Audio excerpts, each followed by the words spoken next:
हमने जब भी बात की है एविडेंस के साथ बात की है, इररिफ्यूटेबल एविडेंस की बात की है। इंडिया के अंदर भी सवाल उठने बिल्कुल। शुरू हुए हैं कि भाई आप हमें सबूत दें तो फिर इसके बाद हुँ। आगे चलें। टेररिज्म के तो ये मास्टर्स हैं और they are exporting terrorism across the globe. Pakistan ने भी अपने टारगेट सिलेक्ट किए हैं। We are ready right from Skardu से लेके पसनी कराची तक हम तैयारी की हालत में हैं। पाकिस्तान में दहशतगर्दी की हालिया लहर के पीछे भारत का मकरू चेहरा एक बार फिर से बेनकाब हो गया है। पाक फौज ने भारत की रियासती दहशतगर्दी के नाकाबिले तरदीद शवाहिद दुनिया के सामने रख दिए। गुज़श्ता रोज DGISPR लेफ्टिनेंट जनरल अहमद शरीफ चौधरी ने एक अहम प्रेस कॉन्फ्रेंस की, जिसमें भारत का मकरू चेहरा बेनकाब किया गया। उन्होंने बताया कि भारतीय फौज के हाजिर सर्विस अफसरान पाकिस्तान में निहत्थे शहरियों और सिक्योरिटी फोर्सेस पर हमलों के लिए दहशतगर्दों को तरबियत, हिदायत और माली मुआवनत फराहम कर रहे हैं। लेफ्टिनेंट जनरल अहमद शरीफ चौधरी ने भारतीय फौजी अफसरान और दहशतगर्दों के दरमियान होने वाली गुफ्तगू और चैट मीडिया के सामने पेश करते हुए बताया कि गिरफ्तार दहशतगर्द अब्दुल मजीद की भारतीय फौजी अफसरान के साथ बराह रास्त गुफ्तगू, माली लेन देन और राब्तों के शवाहिद हासिल कर लिए गए हैं। DGISPR ने यह भी इंकशाफ किया कि भारतीय मेजर संदीप ने यह एतराफ़ किया है कि वह बलोचिस्तान से लाहौर तक दहशतगर्दी की कार्रवाइयों में मुलव्वस है। 22 नवंबर को भारतीय हैंडलर सुखविंदर ने बम के हुसूल के लिए अब्दुल मजीद को हेडमराला के करीब एक जगह की निशानदही की, जहां से उसने तबाहशुदा ड्रोन और IED हासिल की। 30 नवंबर को अब्दुल मजीद ने जलालपुर जट्टा में फौजी गाड़ी को निशाना बनाया, जिसके नतीजे में पाक फौज के 4 जवान जख्मी हुए। इस हमले के बदले अब्दुल मजीद को 6,56,000 रुपए अदा किए गए। लेफ्टिनेंट जनरल अहमद शरीफ ने यह भी बताया कि पहलगाम वाक़े के बाद पाकिस्तान में कई कार्रवाइयां नाकाम बनाई गई। हमारे पास मुसद्दिका इंटेलिजेंस इत्तलात मौजूद हैं कि पहलगाम हमले के बाद बलूचिस्तान में दहशतगर्दों, फितना अल ख्वारिज और मुख्तलिफ दहशतगर्द सेल्स को फाल करने की कोशिशें की गई हैं। अस्करी तर्जुमान ने बताया है कि भारतीय फौजी अफसरान दहशतगर्दों को हिदायत देते हैं कि बलूचिस्तान से लाहौर तक इन्हें लाशें चाहिए। कल अदम TTP के ख्वारिज पाकिस्तान में दाखिल होने की कोशिश करते हैं। पाक फौज की जानिब से भरपूर कार्रवाई में 71 ख्वारिज को जहन्नम वासिल कर दिया जाता है। ये ऐसे सबूत हैं जिन्हें झुटलाया नहीं जा सकता। भारत रियासती दहशतगर्दी कर रहा है। दूसरी जानिब पहलगाम के खुद साख्ता ड्रामे को तकरीबन 7 दिन मुकम्मल हो चुके हैं, लेकिन मोदी सरकार है कि अब तक सिर्फ बेबुनियाद इल्जामात लगा रही है। कोई ठोस सबूत जो है वो पेश नहीं कर सकी दुनिया के सामने, जिसकी वजह से ना सिर्फ भारत बल्कि आलमी सतह पर मोदी हुकूमत को शर्मिंदगी और रुसवाई का सामना करना पड़ रहा है। वज़ीर आज़म मोदी ने यह कहा है कि पहलगाम में हमले के बाद मुसल्लह अफवाज को खुली ऑपरेशनल आज़ादी है। मुसल्लह अफवाज इंडिया के रद्द अमल के लिए तरीक़ेकार, अहदाफ और वक्त का तयन करेंगी। तो इसी तमाम तर सूरत हाल पर बात कर लेते हैं। हमें ज्वाइन किया है दिफाई तज्ज़ियाकार ब्रिगेडियर रिटायर्ड मसूद अहमद खान साहब ने।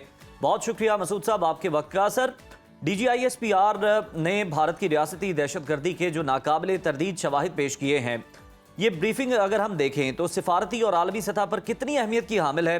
पाकिस्तान का मौक़िफ़ किस हद तक मजबूत होगा इससे? जी बहुत शुक्रिया। देखें, मेरे ख्याल में बड़ी सॉलिड किस्म की और हमारी हिस्ट्री रही है और हमारा एक वतीरा रहा है अफवाज पाकिस्तान का, ISPR का, गवर्नमेंट ऑफ पाकिस्तान का। हमने जब भी बात की है एविडेंस के साथ बात की है, इररिफ्यूटेबल एविडेंस की बात की है, वेरीफाइबल एविडेंस की बात की है, सबूत पेश किए हैं कि ये इंडियन इन्वॉल्वमेंट है, इंडियन टेररिज्म है इनसाइड पाकिस्तान। और जबकि आप कंपेयर करें कि जिस तरीके से पहलगाम का आज 8 दिन हो गए हैं, नॉट ए सिंगल एविडेंस वो लेके आए हैं कि इसमें बताया कि पाकिस्तान इन्वॉल्व है।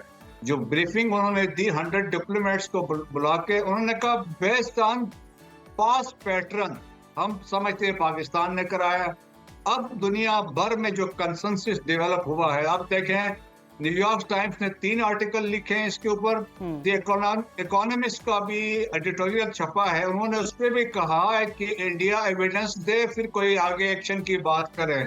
और उन्होंने ये उनको एडवाइस किया है कि आप अपने ट्रेड पे तवज्जो दें, सबूत आपके पास कोई नहीं है। और सेम आर्टिकल एक छपा है रिसेंटली न्यूयॉर्क टाइम्स में भी, उन्होंने भी कहा है नो एविडेंस। तो उन्होंने कहा इस पे एडवाइजेबल नहीं है। सो द कंक्लूजन्स क्या है कि इंटरनेशनल कम्युनिटी, जो इंटरनेशनल लीडरशिप है, वो इंडियन जो नैरेटिव है उसको बाई नहीं कर रहे हैं। सेकंड, इंटेलिजेंसिया भी नहीं मानती है, मीडिया ने भी इसको रोल आउट कर दिया है, कोई सबूत नहीं है, it is a war hysteria जो क्रिएट कर रहे हैं।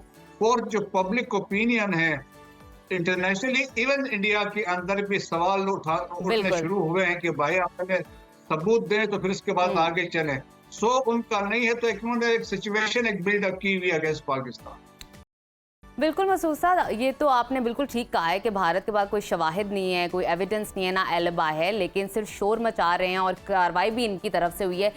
ये भारत का मकरू एजेंडा है कि पाकिस्तान में कत्लो गारत करो और फिर उसी को दहशतगर्द साबित कर दो। आलमी बरादरी मोदी सरकार की इस दोहरी पॉलिसी को किस तरह देखती है, कैसे एनालाइज करते हैं आप इस चीज़ को? जी हाँ, देखें कि अभी तो इंडिया एक्सपोज हो चुका है। एक तो पहले हम पे कहते रहे कि पाकिस्तान के अंदर टेररिज्म करवा रहा है, 5 डोजेस हमने जमा करवाए इंटरनेशनल कम्युनिटी को, यूएन सिक्योरिटी काउंसिल को, यूनाइटेड स्टेट्स को, यूरोपियन यूनियन को, ओआईसी को। लेकिन फिर जब ट्रांसनेशनल रिप्रेशन में ये इन्वॉल्व हुए, जब सिखों के असैसिनेशन उन्होंने स्टार्ट की, कनाडा में हरदीप सिंह नैयर का और गुरपंत सिंह पन्नू का जो अभी केस चल रहा है न्यूयॉर्क में, अवतार सिंह खांडा को उन्होंने मारा इंग्लैंड में, और परमजीत सिंह पंजवर को लाहौर में असैसिनेट किया, और 22 कश्मीरी हैं, गार्डियन ने इस पर स्टोरी की, जो पाकिस्तान के अंदर मारे गए थे। तो ये एक्सपोज हुए। लेकिन एट टाइम देखे कि इंटरनेशनल कम्युनिटी में कौमें या नेशंस हैं जो अपना इंटरेस्ट भी देखती हैं, एट टाइम चीज़ें वो इग्नोर करती हैं। तो अमेरिका और या दूसरे वेस्टर्न कंट्रीज ने कुछ ऐसा वाकया पीछे हुए हैं कि इन्होंने चाइना की वजह से इंडिया को एक किस्म की रिलैक्सेशन दी थी। लेकिन अभी जिस तरीके से अभी लग रहा है कि सिंस वो एक्सपोज हो चुके हैं, तो वो अभी बहुत कुछ करके खुल के नहीं कर सकते कि वो इंडिया को सपोर्ट करें, क्योंकि इससे ये है कि अगर ये बदमाशी जारी रही, ट्रांसनेशनल रिप्रेशन हुआ, तो इंटरनेशनल हर मुल्क पे ये कार्रवाई स्टार्ट करेगा। तो मेरे ख्याल में रियलाइजेशन है दुनिया में हर तरफ से कि ये इस तरह के वाकयात में इंडिया इन्वॉल्व है। देखा ना, स्पिनाज में ये इन्वॉल्व है, जो कतर में जाके दे वर स्पाइंग फॉर इजराइल, और फास्ट ब्रेक ऑपरेशन के तो समझ ले कि ये तो फाउंडर्स हैं दुनिया भर में, ये है स्टेज इनकाउंटर, स्टेज रिकवरीज करते हैं। EU लैब ने इनको एक्सपोज किया, 750 फेक मीडिया आउटलेट्स हैं। तो टेररिज्म के तो ये मास्टर्स हैं, और they are exporting terrorism across the globe.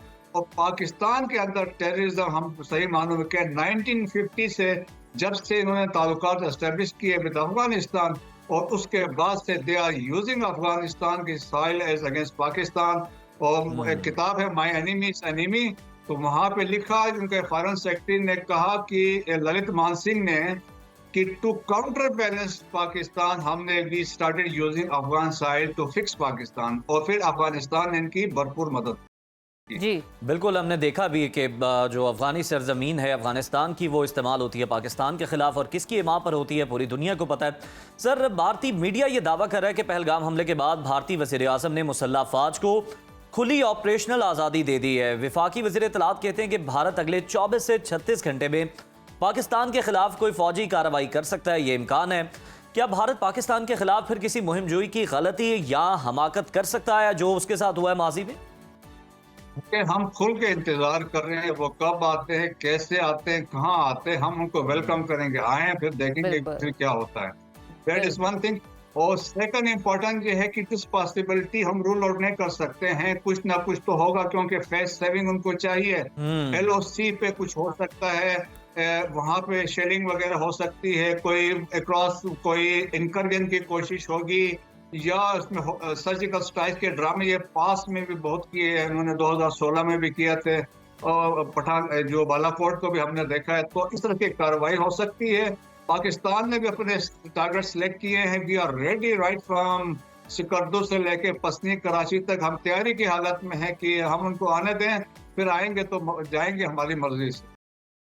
और चाय पी कर जाएंगे।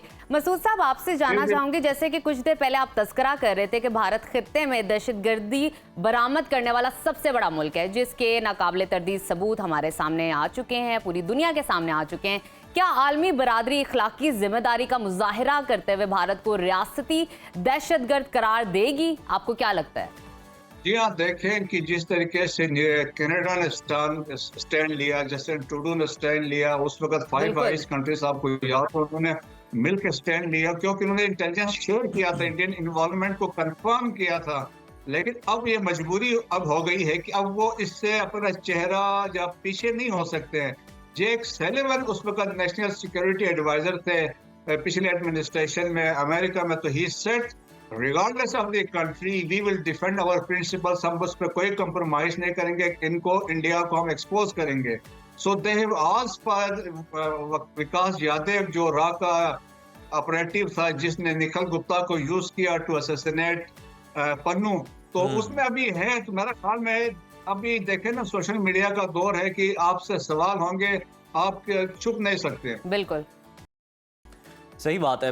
ब्रिगेडियर साहब, भारतीय फौजी अफसरान के ये अल्फाज हैं कि उन्हें पाकिस्तान में लाशें चाहिए, क्या ये अक़वाम मुत्तहिदा के चार्टर की खुली खिलाफ वर्जी नहीं है, और क्या जंगी जराइम के ज़ुमरे में नहीं आता, और क्या इस बुनियाद पर आलमी अदालत इंसाफ की हम बात करें, इंटरनेशनल कोर्ट ऑफ जस्टिस की, भारत के खिलाफ बाज़ाब्ता मुकदमा दायर किया जाना चाहिए? आप समझते हैं इस पर? बिल्कुल हो सकता है। देखें कि हम 5, जिस तरह मैंने बताया कि 5 डोजियर्स जमा करा चुके हैं, एक छठा हमें और जमा कराना चाहिए, और एक सॉलिड केस बनता है। ये मेजर साहब जिस तरह बता रहा था कि बलूचिस्तान से लेकर लाहौर तक वो उसका एरिया ऑफ इन्फ्लुएंस हम ये कर सकते हैं।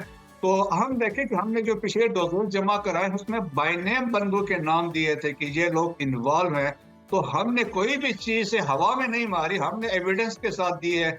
जिस तरीके से APS पे जो पेशावर पे हमला हुआ उसमें एक अंगोरा अपाजी शामिल था, वो जलालाबाद में बैठ के he was in contact with the attackers जो APS पे हमला कर रहे थे। सिमिलरली सराय राजस्थानी पे जब हमला हुआ मस्तूम में इलेक्शन रैली जब वो जलसा कर रहे थे, तो वो एक रविंद्र पटनायक था, वो स्पिन बल्दक में बैठा था, आप समझ ले 5 किलोमीटर फ्रॉम चमन गेट, तो वो वहां से कंट्रोल कर रहा था। एक और है वेन्यू है, बहुत सारे 4 बंदे हैं for violating 1267 charter of United nation, उनकी इन्वॉल्वमेंट है।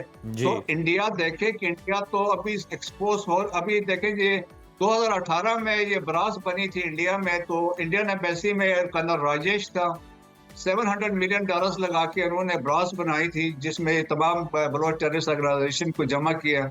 2020 में राही ने ये कंसोर्शियम बनाया, TTP को, फितना और खारिज को ब्रास के साथ मिलाया।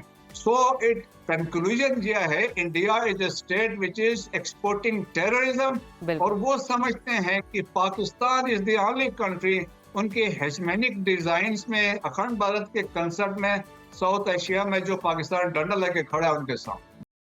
बिल्कुल ठीक है, और पाकिस्तान ही है जो कि टफ टाइम दे रहा है और उनके सामने डट के खड़ा है अपने, और हम अमन से कभी भी हमारी जो पाक अफवाज हैं गाफिल नहीं रहती, उनकी चालों पर हमेशा गहरी नजर रखती है और हमेशा तैयार रहती है। बहुत शुक्रिया ब्रिगेडियर साहब आपके वक्त का।